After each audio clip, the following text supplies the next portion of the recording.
Hello, everyone, and welcome to Chapter 36 lecture, Patients with Special Challenges, from the 11th edition of your textbook, Emergency Care and Transportation of the Sick and Injured. Of course, as the title of the lecture will tell you, we're going to be talking about patients with special challenges. What this means is we're going to be dealing with a special demographic of patients maybe that we're not used to in the field, or that we don't see that many calls relating to these different types of patients, and some general overview tips, because as the old adage goes, if you don't use it, you lose it. If you don't run on these patients very often, then you are going to not remember some of the specifics about how we treat them, how we ask them questions, how we incorporate the family's help and the caregiver's help, which is invaluable to us. So this lecture is kind of going to go over the general guidelines of how to deal with some of these patients that we don't see very often. So as always, we're going to skip through these couple introductory slides here at the beginning. Here we go. We're going to start with intellectual disability. Developmental disability refers to the insufficient development of the brain resulting in some level of dysfunction or impairment. Can include intellectual, hearing, or vision impairments. Intellectual disability results in the inability to learn and socially adapt at a normal developmental rate. We've already talked about at the beginning of the program communication and documentation all the way back in Chapter 4. We learned some general guideline tips to how we communicate, how we interact with hearing impaired, vision impaired, intellectually impaired, so we're going to touch on that a little bit more here. Possible causes for this intellectual disability, either genetic factors, okay, congenital infections. These are conditions that you are that you're born with, or that affect the way that your genes develop. Some intellectual disability can be attributed to, of course, genetic factors, congenital. You're just born with it. There's nothing that you can do about it. Like Down syndrome is a good example of that. Other factors that can contribute to that might be traumatic factors. Traumatic insult to the brain, as you can see, is one of the bullet points here on this slide. That when you are very, very young, of course, alters or changes the way that the brain is going to develop. If it's damaged at a very young state, of course, when it gets older, when it starts to develop, when it goes through those first 5 years of life, the most critical stages of development of cerebral tissue and cognitive function and involuntary function, those can all be altered by damage to the brain at that young age. So a lot of these intellectual disabilities, they're going to come when people are young, either when they are born, they're going to know about this, or when they're very young, like I said, with a traumatic injury. The reason we keep that in mind is because a lot of these patients that have an intellectual disability, it hasn't onset in recent years, so they're going to know about it. They're going to have been diagnosed with it, and they and their families are going to have been dealing with this for quite some time, and it's important to keep that in mind when we're talking about these different types of long-term disabilities. A lot of them, if they're severe enough, they're going to have caretakers or people that watch them around the clock, guardians, and so on and so forth. And these people most likely are going to know more about this patient's condition. They're going to know more about the treatments, what they like, what they don't like, what gets them to calm down, the best way to establish rapport with the patient. Your best source of information is going to be from the people that deal with this constantly. So it's important to keep that in mind. Some other factors might be malnutrition, certain environmental factors, fetal alcohol syndrome, opioid dependency during pregnancy, as well as other substance abuse during pregnancy, other drugs like cocaine and methamphetamines, like we talked about, traumatic insults to the brain, and poisonings. Slight impairment, they might be slow to understand or have a limited vocabulary. and behave immaturely as compared to their peers. If severe, they may have the inability to care for themselves, communicate, understand, or respond. So with this intellectual disability, these types of patients, like mentally handicapped patients, mentally challenged patients, a lot of them, their bodies develop, say with Down syndrome, their bodies develop in that certain classic physical structure like we're used to seeing with Down syndrome patients. And also their minds are going to be delayed because of this intellectual disability. So it's good to keep in mind that you might have to communicate with these patients. If they do communicate, remember that they might have that limited vocabulary. You might not be able to use medical terms or even above an 8th grade level of terms. When you're speaking to Down syndrome patients, in my experience, it's almost like talking to a child. Most of them can talk, they can hold conversations, form complete sentences, they understand what you're talking about, but once you get outside of that, more of a elementary school, junior high skill level, able to communicate, they might have a difficult time. So you might have to keep in mind that you should communicate with these patients to appeal to that limited vocabulary, almost as if you were talking to a child. You are going to most likely have to rely on the patients and the family members for information.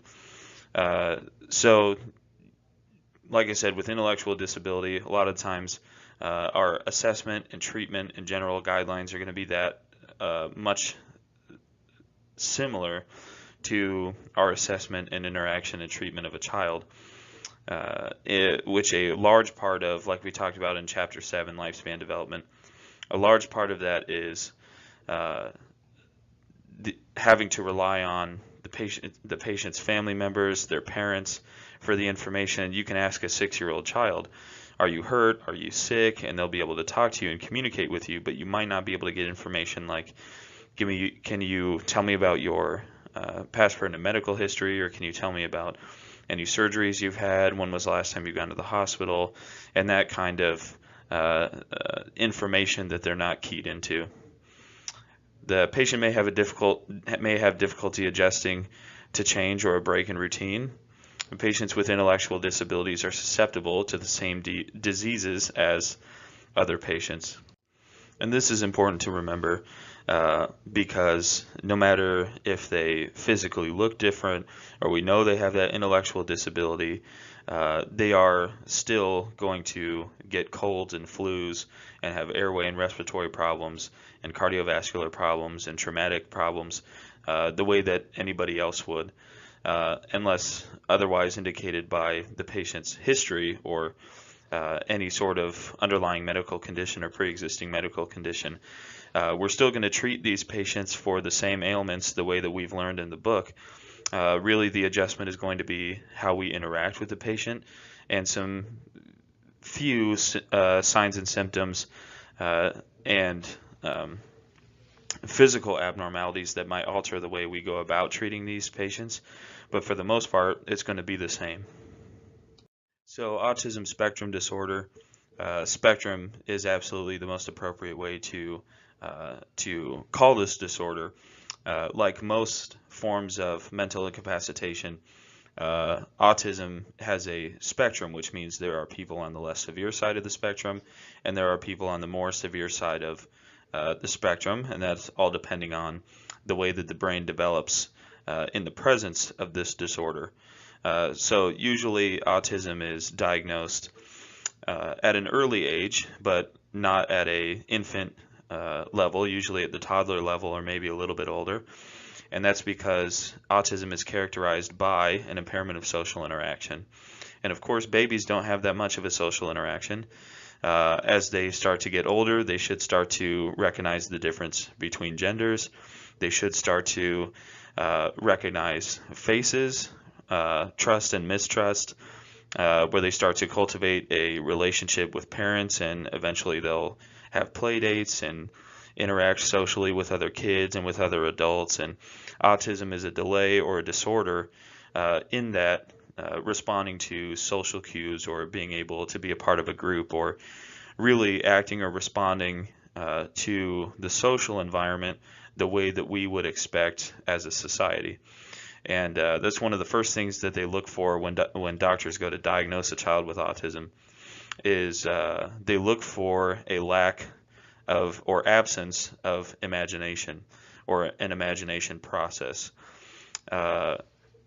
These children with social interaction problems, a lot of times they see everything as an algorithm in their head, or they see everything almost like a math problem or just extreme logic, really without the input of emotion or, like I said, responding to societal clues. Like if you see somebody crying, you would go up and try to console them and show them empathy and compassion, right? And it's not that autistic patients don't want to do this, it's that some of them lack the ability to respond to those sort of social cues that would tell us to respond to a person that is sad or angry in that manner.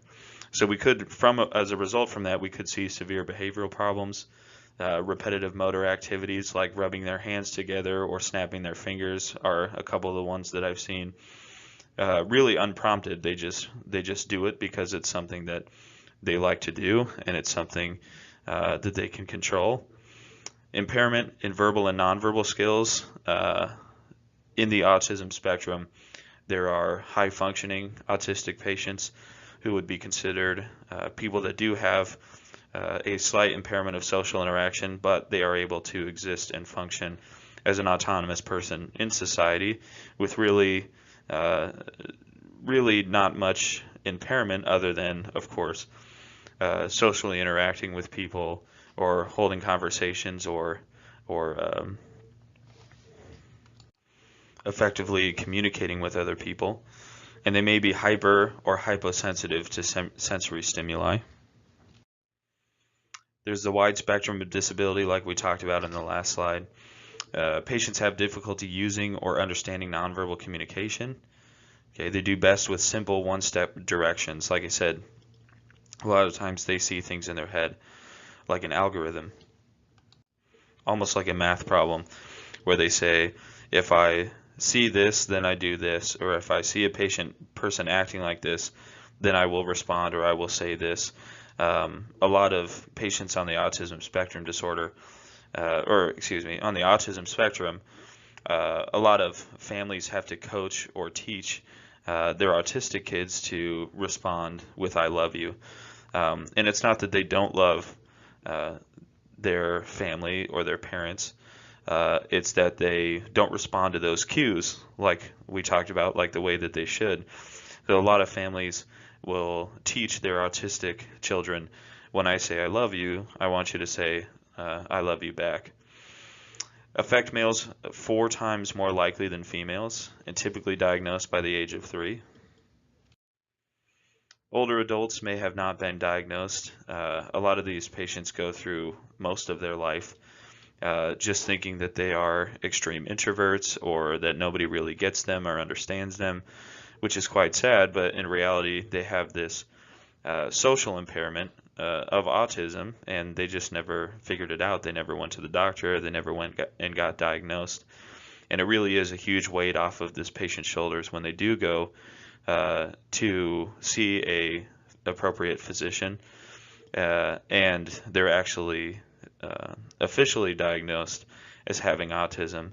Of course, that would kind of be a shock, but that would take some weight off their shoulders and saying, I'm not weird. I'm not different in the sense that I don't know why I can't interact the way that everybody else interacts with each other, that there is actually a problem with me being able to do this, and it gives some understanding and some clarification to what's going on. And patients have medical needs similar to their peers without autism. Move slowly, stay calm, and perform physical examinations from distal to proximal. Down syndrome patients, a lot of us at this point are very familiar with the physical presentation of Down syndrome, and we know that, of course, accompanied with that are um, impairment of cognitive and intellectual disability. It is a genetic chromosomal defect that can occur during fetal development. The medical designation for Down syndrome is called trisomy 21, and that means that there is a third replicated allele on the 21st chromosome, which means that there is damage or irregularity inside of the DNA of each cell. So when those cells divide, they don't divide necessarily the way that they should, and through a bunch of different protein disruptions and genetic disruptions, of course, we get that classic presentation of Down syndrome, which we'll talk about in a second.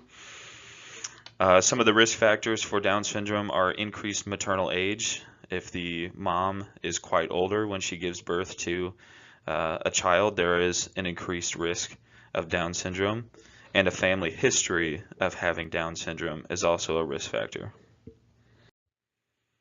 Associated physical abnormalities, okay, they usually have a round head with a flat occiput. That large fourth bone of the skull in the back is more flattened. They have an enlarged protruding tongue and slanted wide-set eyes. The one I want to focus on is that middle bullet point, the enlarged protruding tongue. A lot of times you see Down syndrome patients and they like to stick their tongue outside of their mouths, and that's simply because their tongue is too large for their oral cavity. So a lot of times when you see a Down syndrome patient, they might have their tongue sticking out, and that's why. And the other reason I bring that up is because we only have so much space in the oral cavity, and we already know that the tongue is the number one culprit for occlusion of an adult airway. And if the airway can be so easily occluded by a normal sized tongue in an adult patient, that means that there is much more of a risk for occlusion of the airway in these Down syndrome patients with an enlarged tongue. So that might make it more of an indication for us to use the OPA, maybe a larger size OPA than normal. It might be a reason that we're having difficulty bagging or BVMing a patient with Down syndrome because of the size of their tongue. And for paramedics at the next level of advanced care, we need to understand that because of that enlarged tongue, it could cause some problems with intubation when we put a tube into somebody's trachea so that we can ventilate them. Increased risk for medical complications. 40% may have heart conditions and hearing and vision problems. And like I said in the earlier slide, intubation for a paramedic may be difficult due to the enlarged tongue and the smaller oral and nasal cavities. Okay, this might make mask ventilation challenging, either with the mouth to mask method that we might use, or with the BVM with the mask attached to it. This also means that the jaw thrust maneuver or nasopharyngeal airway may be necessary to secure a patent and open airway in a Down syndrome patient. Management of seizures, if they have seizures with their Down syndrome, is the same as with any other patient. The atlantoaxial joint is unstable in approximately 15% of patients with Down syndrome. This means an increased risk of complications when they experience trauma. Remember that it is normal to feel uncomfortable when you're interacting with these patients. Like I said, this is a low or a small percentage of the demographic of patients that we see in the field.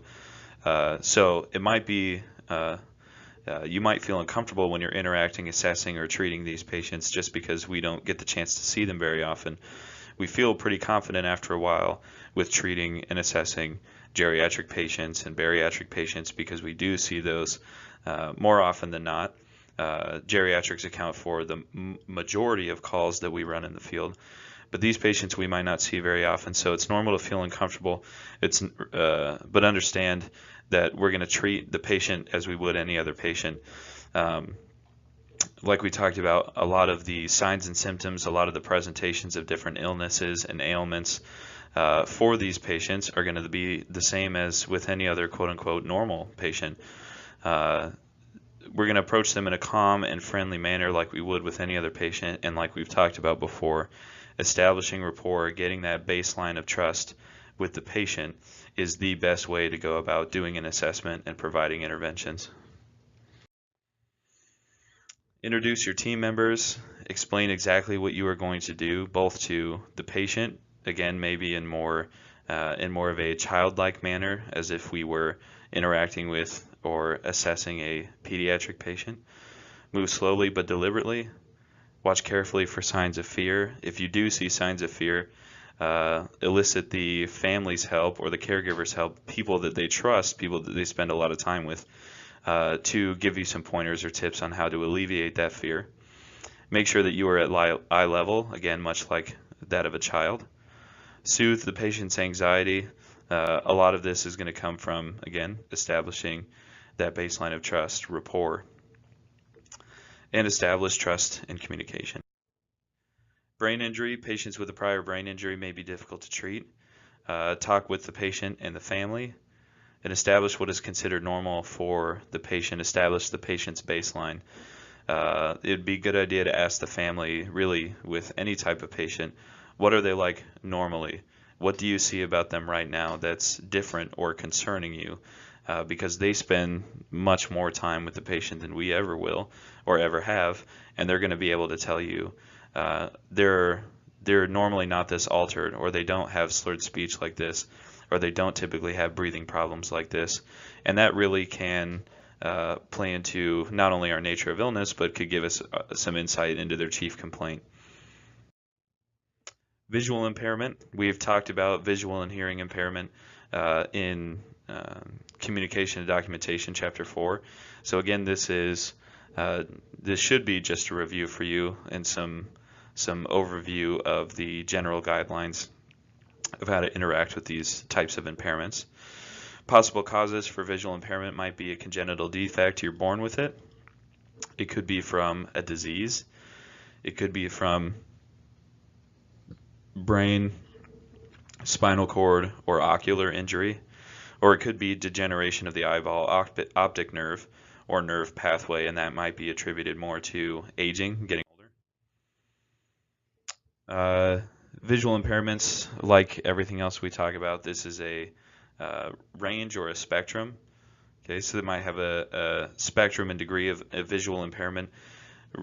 You should recognize that patients can be declared legally blind with only a percentage of vision loss, so they might not be completely blind. If they tell you they have a visual impairment, you shouldn't necessarily assume that they are completely blind. You should try to gauge where they are on the spectrum. Some patients might just see blurred images, or they might see shapes, or they might see certain colors. But of course, the worse they are, or the farther along on the spectrum they are, getting closer and closer to total blindness, means the more help you're going to have to provide the patient with things like moving around or making sure that they know where you are, or that they don't get disoriented.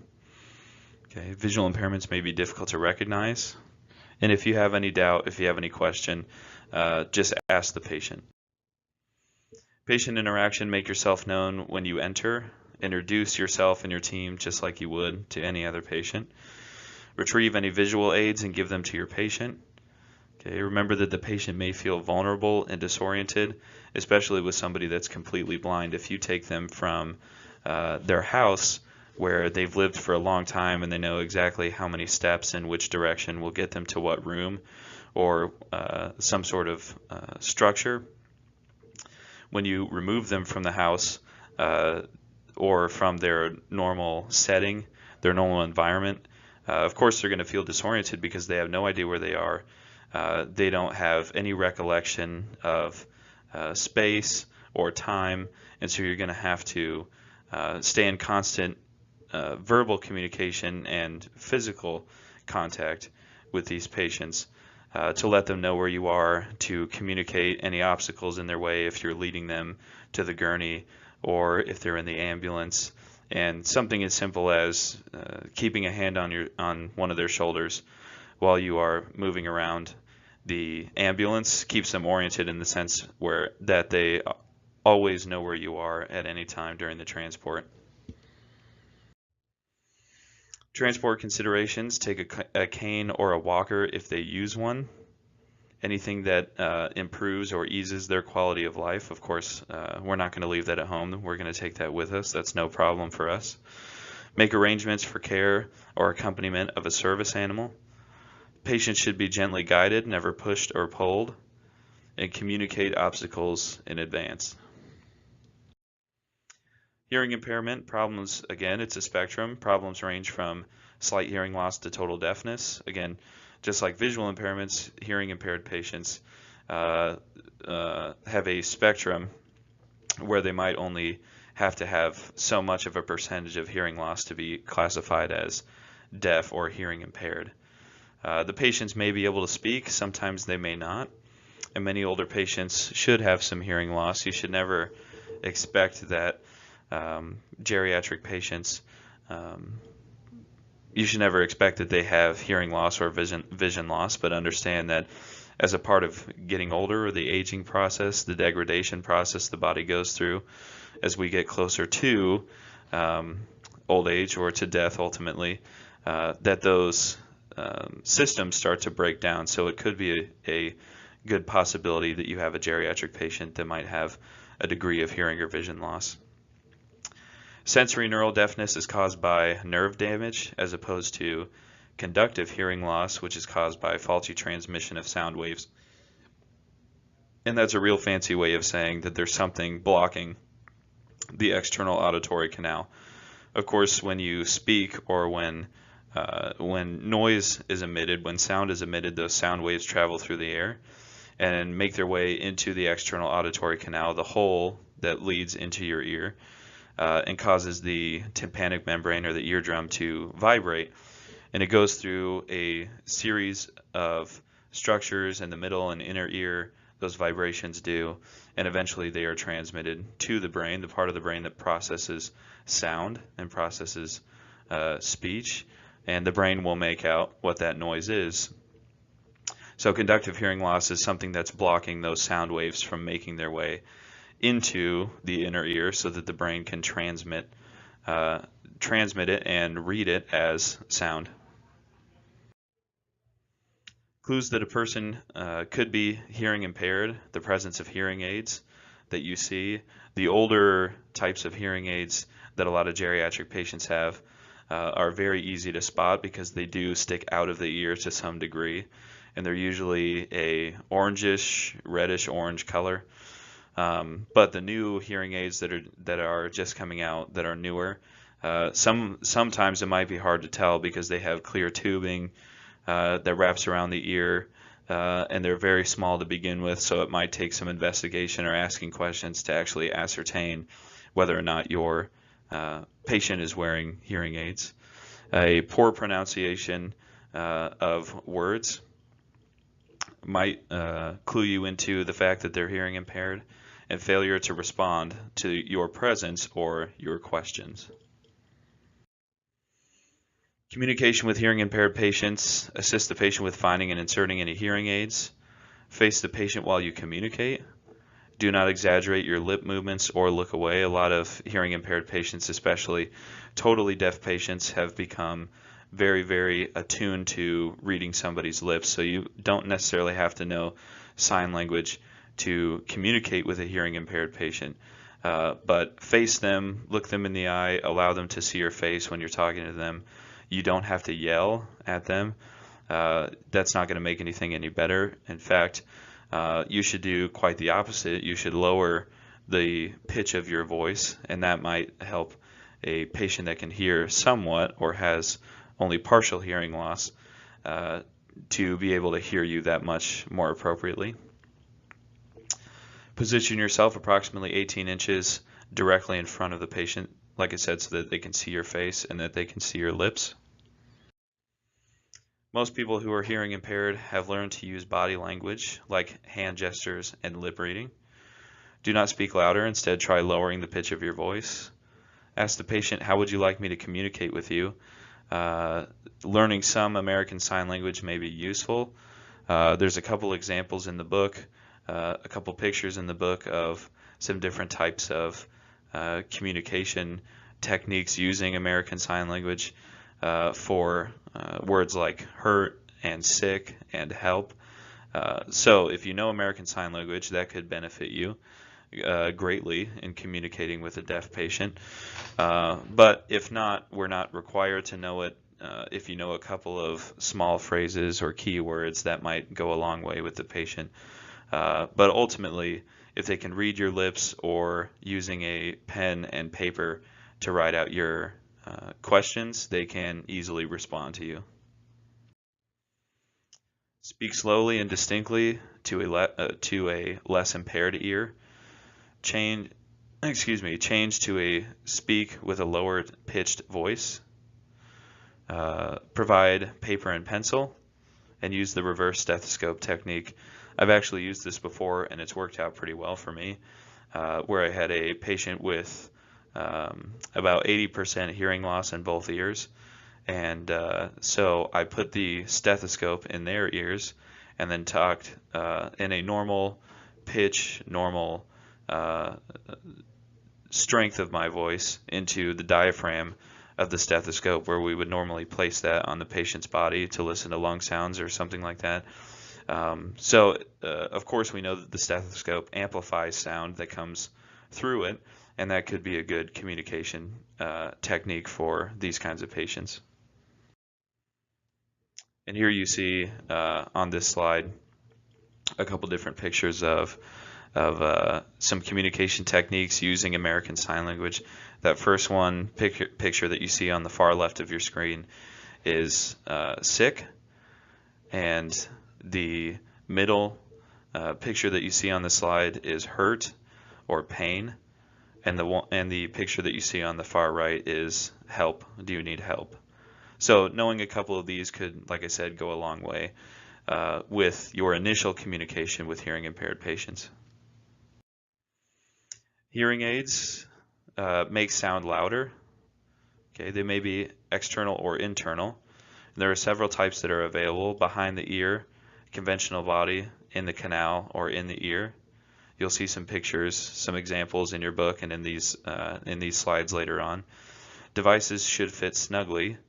If any whistling occurs, it may not be in far enough into the auditory canal far enough, so that might be a potential easy troubleshoot for a problem with hearing aids. Like I said, here you see a couple of different examples of hearing aids. Cerebral palsy is a group of disorder characterized by poorly controlled body movements. Cerebral palsy can be some signs of cerebral palsy can be seen at the early stages in infanthood or the beginning of the toddler years, but because it's characterized by poorly controlled body movements, of course we know that those movements of the body are from skeletal muscle, which is voluntary action. So the depth or severity or magnitude of cerebral palsy might not be able to be gauged at an early stage in life, just because it requires that input of the brain, the cerebrum and the cerebellum, as it plays its role in producing voluntary action from the skeletal muscle.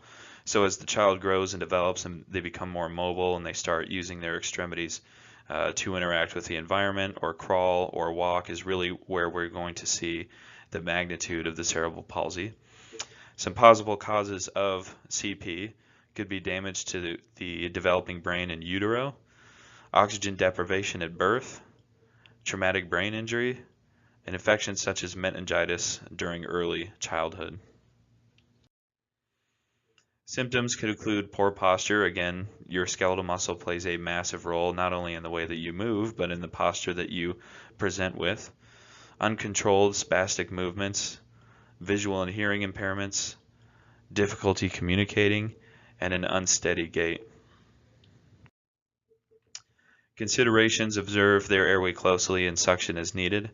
Do not assume that they have any intellectual disability, although it could be a possibility with cerebral palsy, but we don't want to assume that they have any intellectual disability. Remember we talked about earlier in this lecture the old adage, if you don't use it, you lose it. And the same goes for just about anything, but especially for skeletal muscle. As we grow, we start to use the skeletal muscle more and more. And in that process, it starts to grow and it starts to gain more mass. And in doing so, the more muscle mass you gain, the more protected your long bones are, like the femur and the tibia and the fibula and the lower leg. So eventually over time, something called skeletal muscle or muscular atrophy starts to develop, which is the shrinking or the degradation of skeletal muscle. If you don't use it, of course, you're going to start to use that muscle mass, and those underdeveloped limbs could be, like we talked about, very prone to injury if a traumatic incident occurs.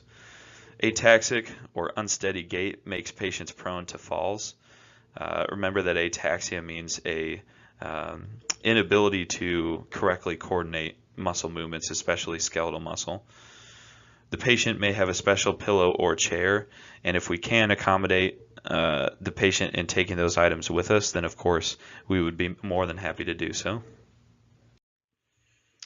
Pad the patient to ensure comfort. Of course, as the skeletal muscle starts to shrink from atrophy, more bony prominences on the patient are going to start to show themselves, which means they're putting more body weight on the end of their skeletal structure or the joints of their skeletal structure. Different points of the bone are going to have more pressure. The ends of the spinal column, like the sacrum and the coccyx, are going to be more exposed to the environment because they're starting to lose that muscle mass that helps pad them or protect them. So if we can, we're going to make them as comfortable as possible and pad any bony prominences. Never force any extremities into position. Whenever possible, take walkers or wheelchairs along during transport, and be prepared for a seizure, because it is a possibility, as with any brain disorder or malformation of the brain. We could see a high possibility of seizure, so be prepared for that. Have an increased index of suspicion for the formation or the potential of a seizure. And of course, as with any seizure patient, when a patient starts seizing, we're not necessarily concerned at that moment of what caused the seizure. Of course, we're going to try to ascertain that information in time, but the seizure activity, of course, is our main priority because we know the way that it affects airway, breathing, and ventilation. Our number one priority is to stop the seizure, but again, just be prepared for that because there is a potential. And keep suctioning readily available. Spina bifida is a birth defect caused by an incomplete closure of the spinal column in utero. The opening can be closed surgically, but often leaves some lasting spinal damage. So what you see in this picture here on the left-hand side is an infant, of course, and what happened in the womb is what you're seeing in that picture is the patient's meninges. Those three layers collectively of tissue that make up the meninges, the dura, the arachnoid, and the pia mater.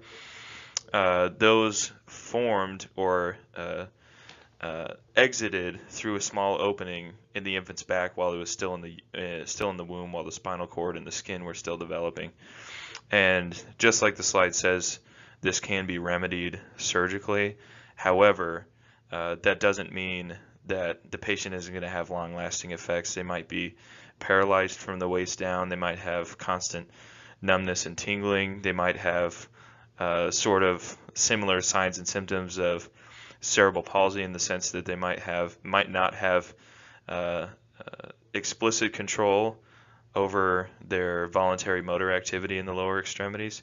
But of course, spina bifida might not necessarily have any repercussions with the upper extremities, because we know that the lower the damage is in the spinal cord, at least in this specific example, the lower the damage is in the spinal cord, the less of the body is going to be affected, usually just the lower extremities. Associated conditions include hydrocephalus, which means water on the brain or swelling in the brain. Okay. And usually patients with hydrocephalus or some sort of bleeding in the brain or some sort of swelling in the brain that causes that dangerous ICP that leads to Cushing's triad, like we talked about earlier in the program. Hydrocephalus usually requires something called a shunt, and the shunt, of course, its purpose is to take fluid from the third ventricle, which sits directly in the center of the brain between the two hemispheres. And the third ventricle's job is to house a certain fluid amount of CSF, cerebral spinal fluid, to act primarily as a shock absorber. And what happens with cases like hydrocephalus from spina bifida, if you go back to the last slide, you'll see it's almost like kinking a garden hose. We know that the cerebral spinal fluid is supposed to flow in the subarachnoid space in the meninges, and if you kink up the meninges like that, it puts back pressure on the fluid, just like if you were to do the same thing with a garden hose. And that fluid can actually start accumulating to abnormal levels inside of the brain, which of course causes swelling, which of course is going to cause an increase in pressure, and as we know, that's incredibly dangerous. So there's a specific device called a VP shunt, which stands for ventriculoperitoneal shunt, and ventricular in reference to the third ventricle in the brain, and it's a tube that takes that fluid all the way down through the neck to the stomach or the abdomen, and redirects that cerebral spinal fluid, which is essentially inert in the body, doesn't really do anything, doesn't really cause any harm, can mix itself right into the digestive products and be excreted from the body just like normal, and that's a way of helping to control the pressure inside of the skull. Another shunt works exactly the same way, but in a different location. It's called the VA shunt, ventricular atrial shunt, and that takes fluid from the CSF, from the third ventricle in the brain, down through the neck to the atria, the right atria, and that cerebral spinal fluid mixes with the blood volume and is circulated throughout the body just like normal. So those are the purpose of shunts, and I've seen questions where they ask which condition would require the use of a shunt. I've also seen which condition can produce or result in hydrocephalus, and one of the answer, of course, in this case would be spina bifida. We know that spina bifida can cause hydrocephalus. You might also see partial or full paralysis of the lower extremities, loss of bowel and bladder control potentially, and an extreme latex allergy. Doctors actually don't have any idea. They don't have a specific reason why spina bifida patients have extreme latex allergies. My theory on why patients experience or with spina bifida have latex allergies is because a lot of medical equipment is comprised of latex, and given that process of sensitization where each subsequent exposure to a substance can actually exaggerate the body's immune system response over time, and spina bifida, to have that surgical closure when you're very young, when your immune system is still weak, requires a lot of surgery and extensive surgery. I've heard anywhere up to 13, 14 different surgical procedures for spina bifida patients. And that kind of level of exposure to latex could, in my mind, actually lead to a latex allergy. But like I said, physicians don't really know for sure. That correlation between latex allergies and spina bifida was only made in the 1980s. So we still don't know. It'd be interesting to find out more about that, though. Paralysis, of course, inability to voluntarily move parts of the body, but as we know, paralysis also affects both motor and sensory function of the nerves that supply the skeletal muscles and the sensory nerves that report feeling and information about the environment back to the brain. Causes include strokes, trauma, birth defects, to name a few. They may have normal sensation or hyperesthesia, which is a fancy medical term for excited or heightened sense of feeling. May cause communication challenges. The diaphragm may not function correctly, which would require a ventilator.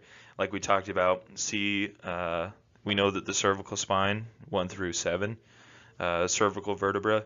C3, C4, and C5 house the nerves that will eventually become the phrenic nerve, the beginning of the phrenic nerve, which is the nerve that the brain sends signals to the diaphragm to tell it what to do. So we are very, very cautious and very, very urgently going to deal with somebody that has any type of cervical spine involvement, because we know that it can damage or cease that neurotransmission between the brain and the diaphragm, and eventually or potentially they could suffocate to death. So patients that survive those types of injuries that don't heal from that, the diaphragm won't necessarily function on its own without that innervation or without those signals from the brain. So they could require a automated ventilator to breathe for them. Specialized equipment. Paralysis patients, usually they're bedridden. The difference between paraplegia and quadriplegia. Paraplegia means that you have paralysis in the lower two extremities, your legs, and quadriplegia, meaning four, means that you have paralysis in both your arms and your legs. So paraplegic patients usually are pretty mobile. They might have a wheelchair, either one that they wheel around themselves or a motorized one that they use.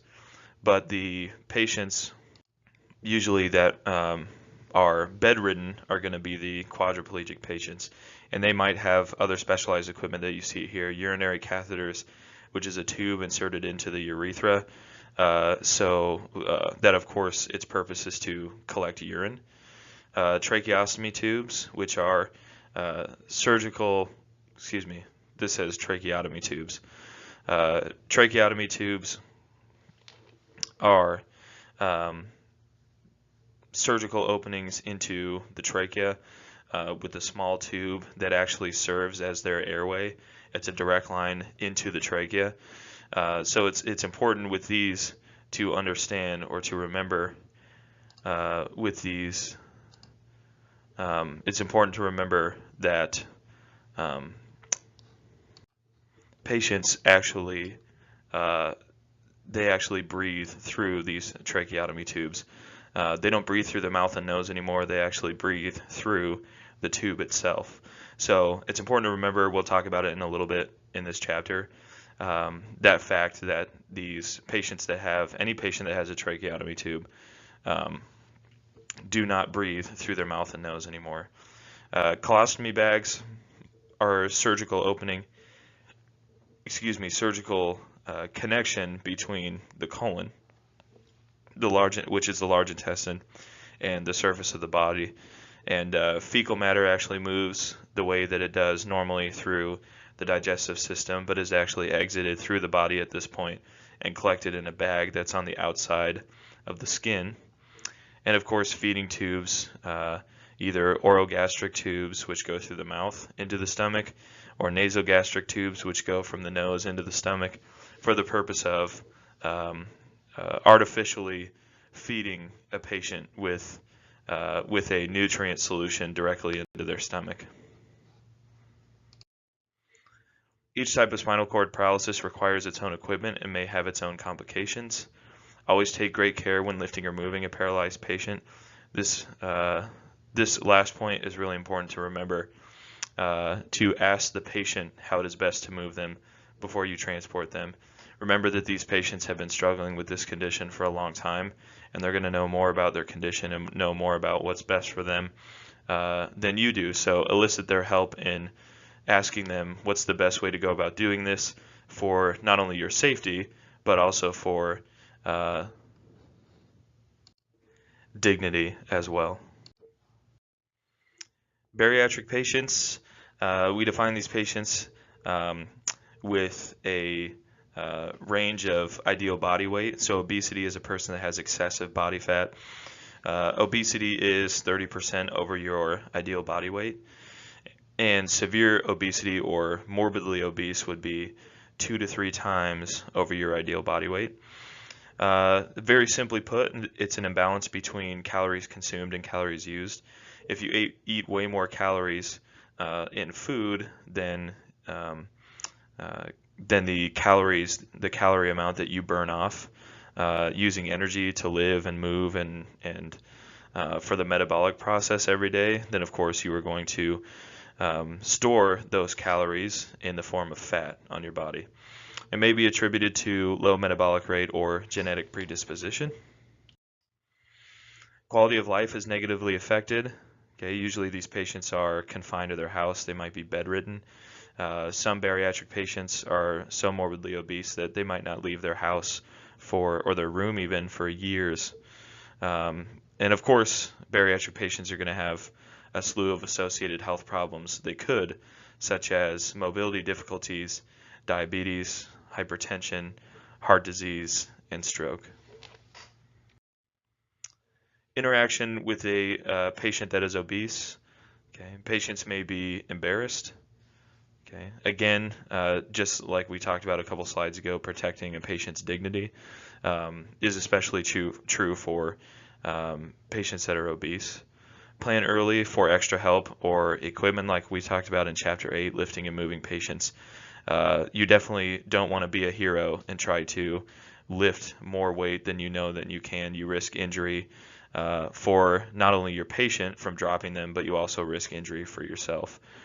Radio for dispatch for lift assist, or how many people you estimate are going to be needed to lift this patient depending on how heavy they are.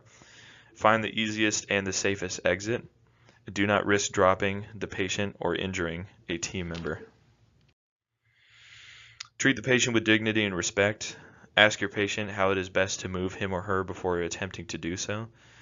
Avoid trying to lift the patient by one limb, which would risk injury to overtaxed joints.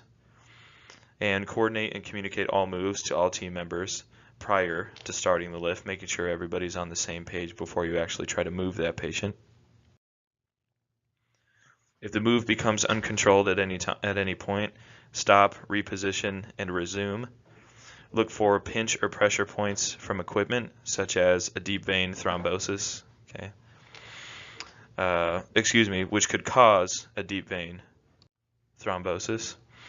Of course, like we talked about, when circulation is cut off and blood starts to pool or become stagnant for any period of time, those red blood cells will actually start to aggregate with each other and stick to each other. So when circulation is restored, those blood clots that have formed can actually move throughout the body and end up causing a stroke or an MI or pulmonary embolism. Large patients may have difficulty breathing if you lay them in a supine position. Specialized equipment is available. Become familiar with the resources available in your area. At AMR, I know that we had the bariatric specific ambulance. There was a box truck and it was twice as wide on the inside, and it had the special bariatric gurney that was itself twice as wide and could lift or hold much more weight than the regular gurneys did. I think the regular gurneys are rated anywhere around 700 pounds. And I know that the bariatric gurneys will do from 900 to 1,100 pounds. Plan egress routes and notify the receiving facility early that you are coming in with a bariatric patient. This is because they too will also have to get their specialized equipment and make sure that the bariatric patient is accommodated with that specialized equipment to make it not only easier for themselves but easier for the patient as well. Tracheostomy tubes. Tracheal stoma provides a path between the neck and the trachea, so it's a surgical opening into the trachea. The stoma is the hole that's produced from the surgical incision. So there's a tube, a small tube that starts on the outside of their neck, just underneath the thyroid cartilage, and actually is inserted directly into the trachea. The tube bypasses the nose and mouth, like I talked about. These tracheostomy patients, they do not breathe through their nose and mouth like normal. These may be temporary or permanent for patients who depend on home automatic ventilators and have chronic pulmonary illnesses. This is what the tracheostomy tube looks like. they are very short as opposed to the endotracheal tube that goes all the way through the mouth and is inserted into the trachea. Because this moves from, it has to travel a very short distance from the outside of the neck to the inside of the trachea, these tubes are incredibly short. And these, the problem with these is, like you can read on this bullet point, they're prone to obstruction by mucus or foreign bodies, is because this is a outside object that is inside of the very sterile environment. Like any foreign body that enters its way into the respiratory system, the goblet cells will start to secrete or release mucus to try to catch whatever foreign substance is in the airway and allow you to cough it up.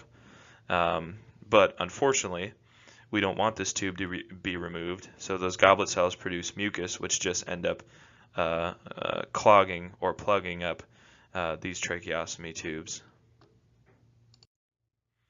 The DOPE mnemonic helps recognize causes of obstruction with any type of advanced airway.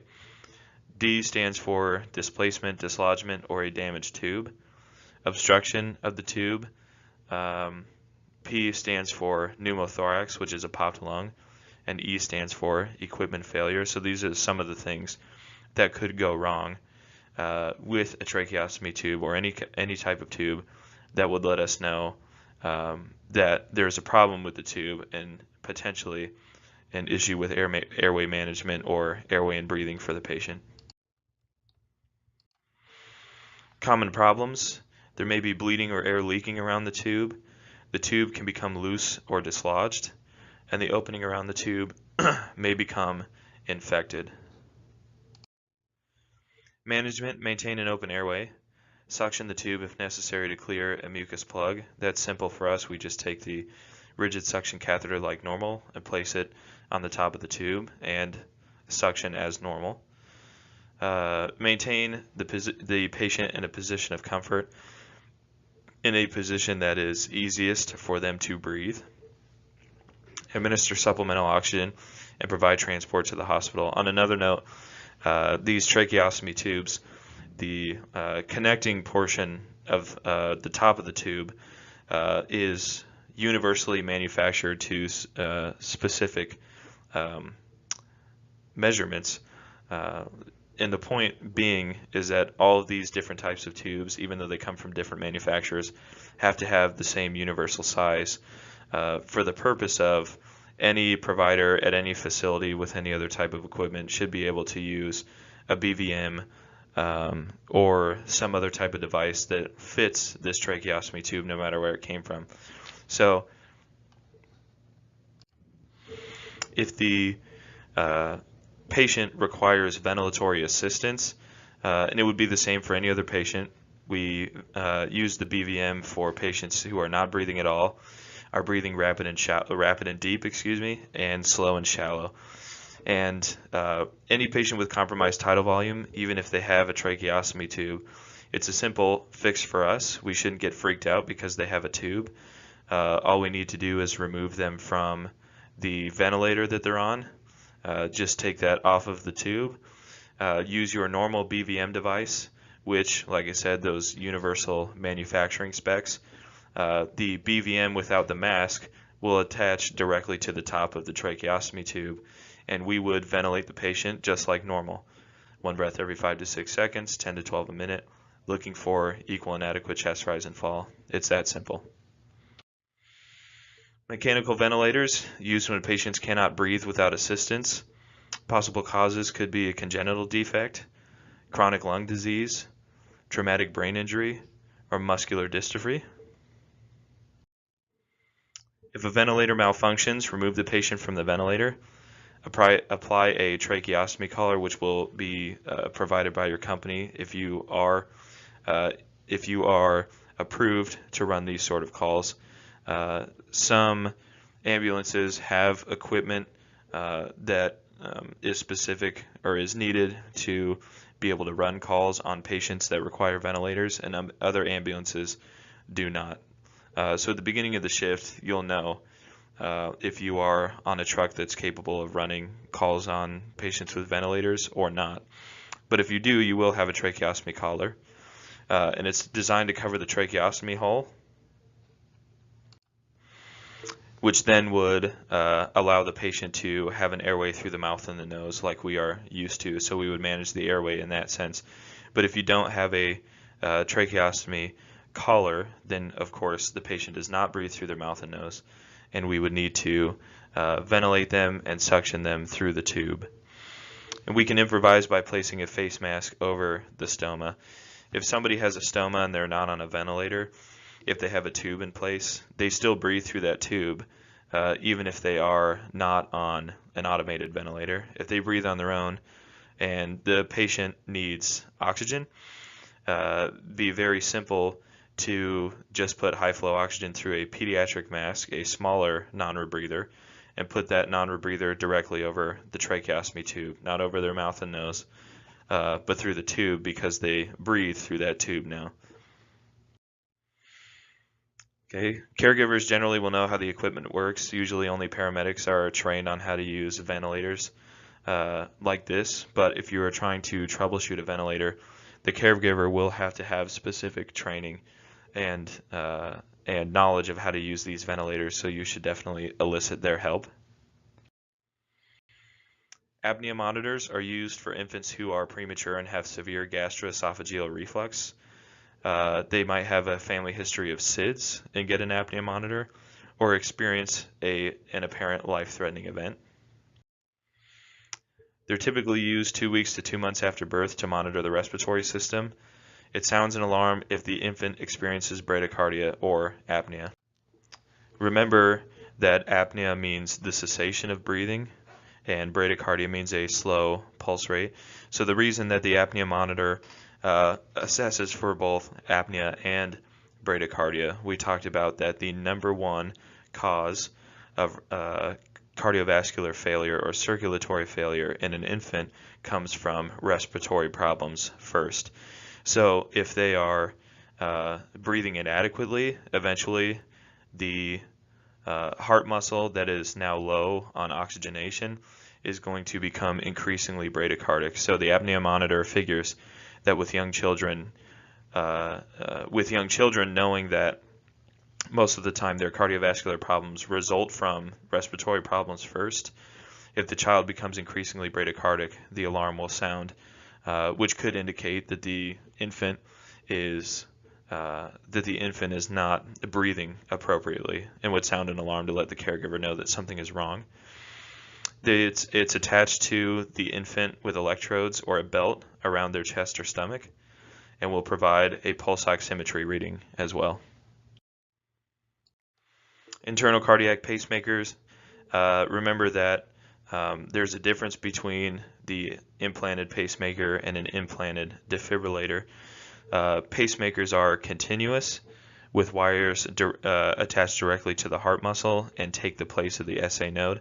Its purpose is to set the pace for the heart to begin that electrical stimulus that will ultimately result in contraction. And as opposed to a defibrillator, which sits dormant, also with wires attached directly to the heart muscle. And all it does is constantly read the heart rhythm, and if it senses that the heart is going into one of the two lethal rhythms we've already talked about, ventricular fibrillation or ventricular tachycardia, it will introduce a very low dosage of electricity, but just enough to cause the heart muscle to convert or remove itself out of that lethal rhythm and hopefully back onto a normal rhythm. As we talked about early in the program, never place the defibrillator paddles of either the manual defibrillator or the AED directly over an implanted device. Remember that the AHA dictates that the pads for the AED or any other type of monitor should be placed as close to an inch away as possible from these implanted devices, and gather information about the type of cardiac pacemaker when obtaining a patient history. LVADs, or left ventricular assist devices, they are actually machines that take the place or the function of one or both of the heart ventricles, either left or right or both. and it actually takes the blood outside of the body from using a tube into a device that's either worn on their belt or sometimes in a small backpack.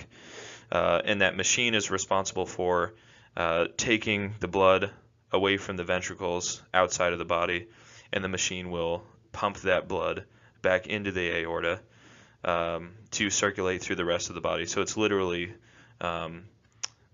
taking or replacing the function of the ventricles and sending blood throughout the body. It's typically used as a bridge to a heart transplant when patients are awaiting a new heart or they're on the transplant list.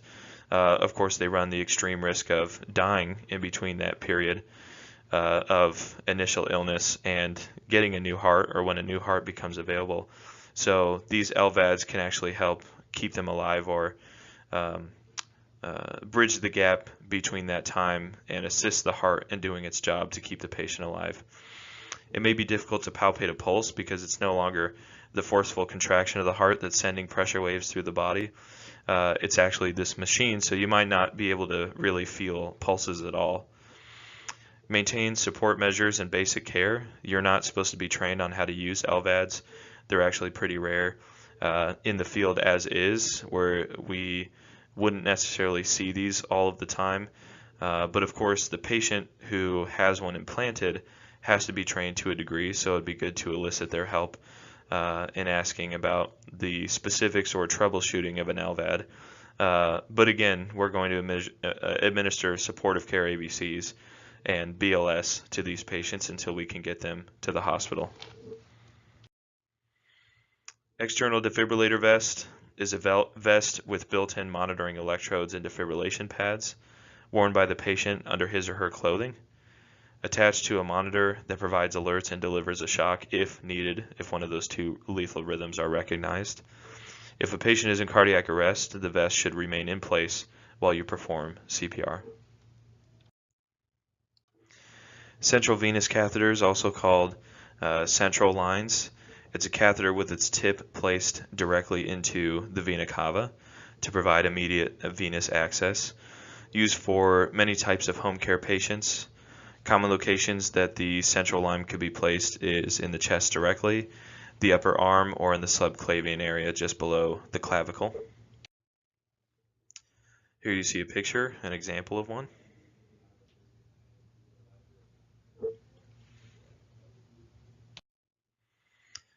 Common problems could include broken lines, infection around the line, which is extremely serious now that you have a device leading directly from the outside unsterile world to not only the inside sterile environment of the body, but directly connected to a piece of the heart itself in incredibly close proximity to the heart. Clotted lines and bleeding around the line or from the tubing attached to the line. Gastrostomy tubes placed into the stomach for patients who cannot ingest fluids, food, or medication by mouth. May be inserted through the nose, a nasogastric tube, or the mouth, an orogastric tube, okay, going from those two places into the stomach.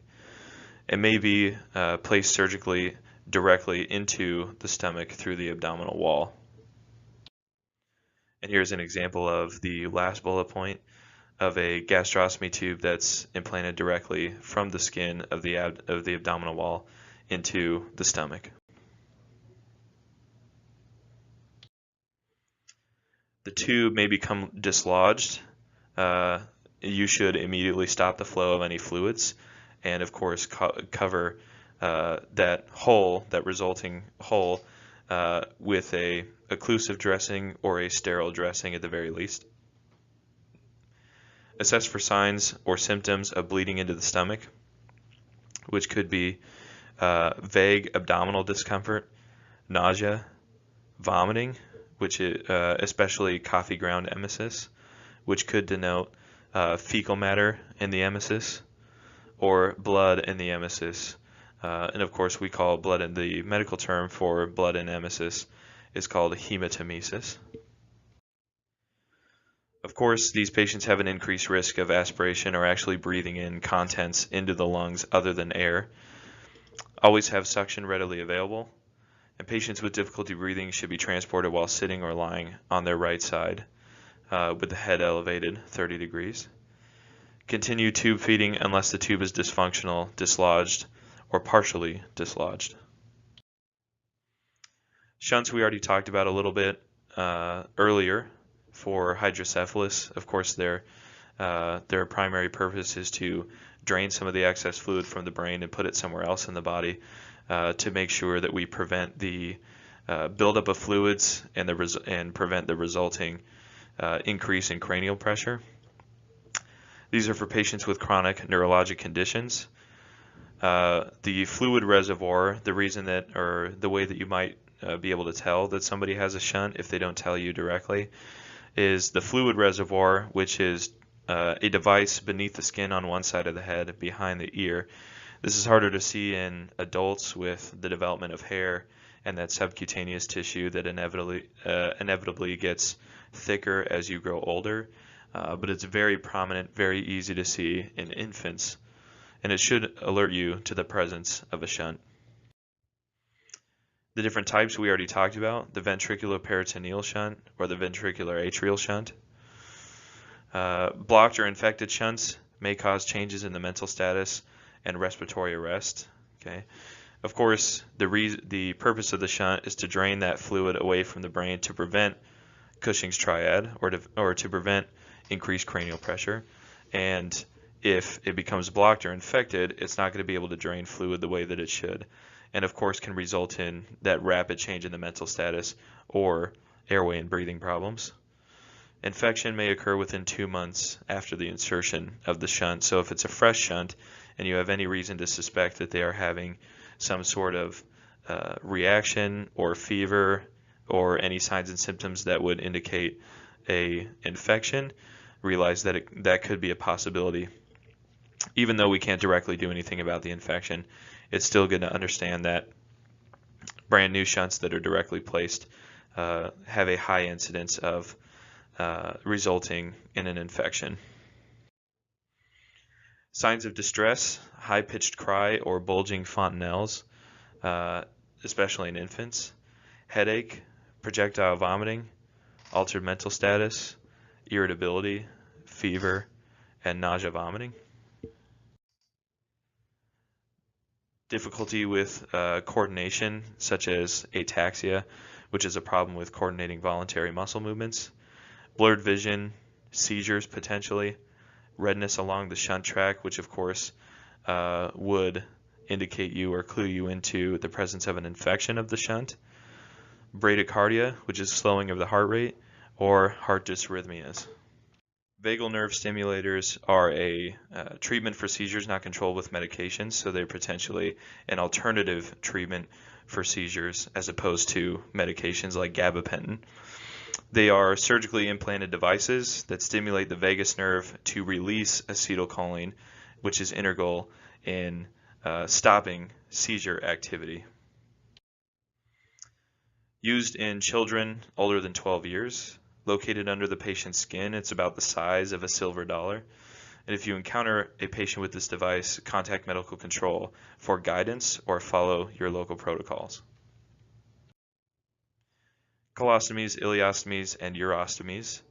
Colostomies and ileostomies are procedures that create an opening between the small or large intestine and the surface of the body. So again, it's moving waste products, fecal matter specifically, from those respective hollow organs to the outside of the body, instead of moving through the digestive tract, through the rectum, the way that it normally would.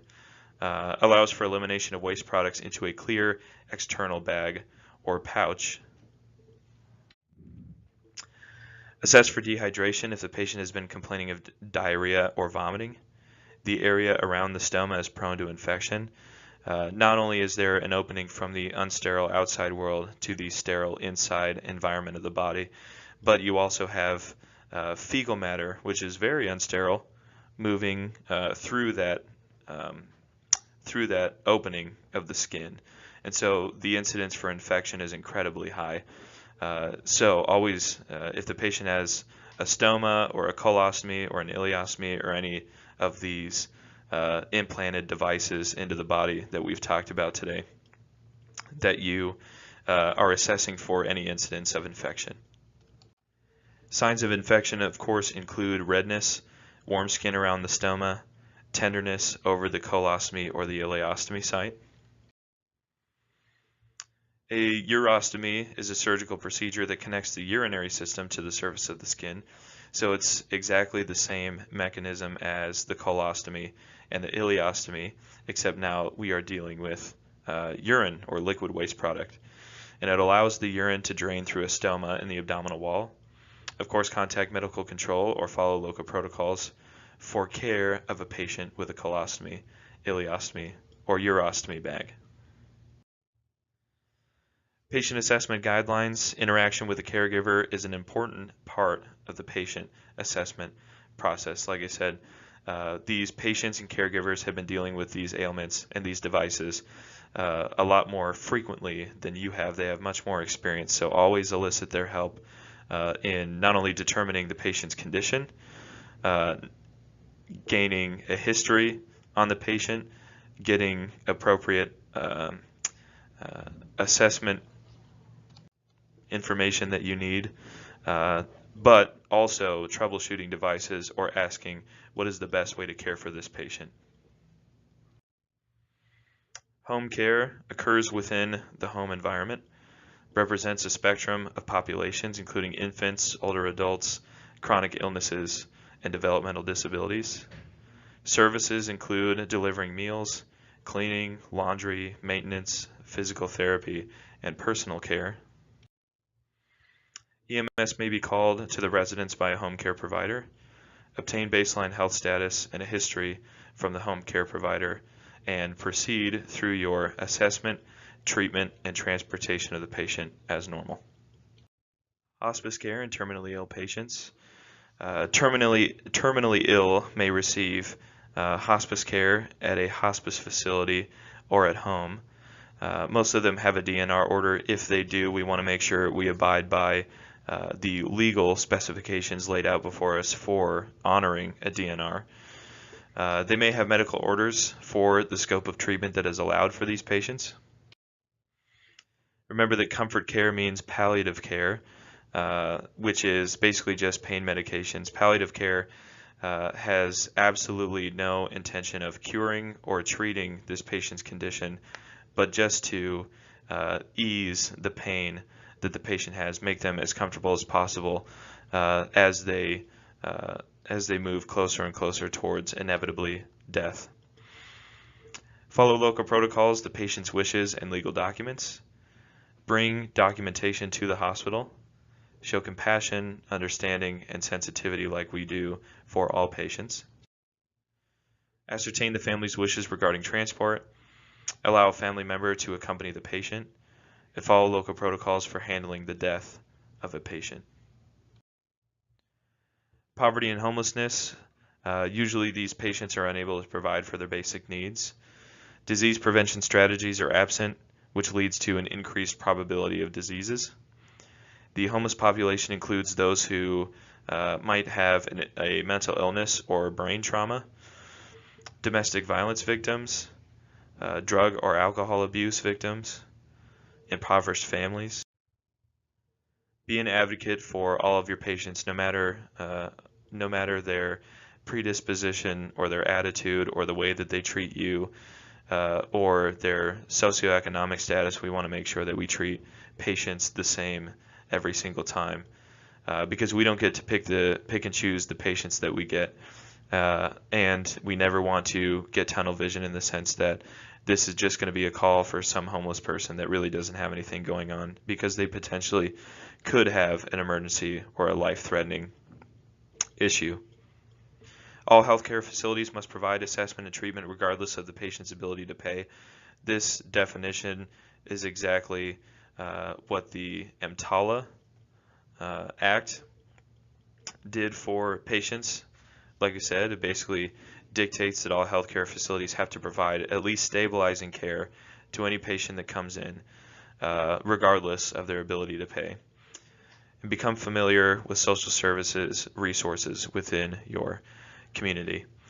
As always, we are not going to go through the review slides during this lecture, but you are highly encouraged to do so, to study and review the information on your own. And I will see you in the next lecture.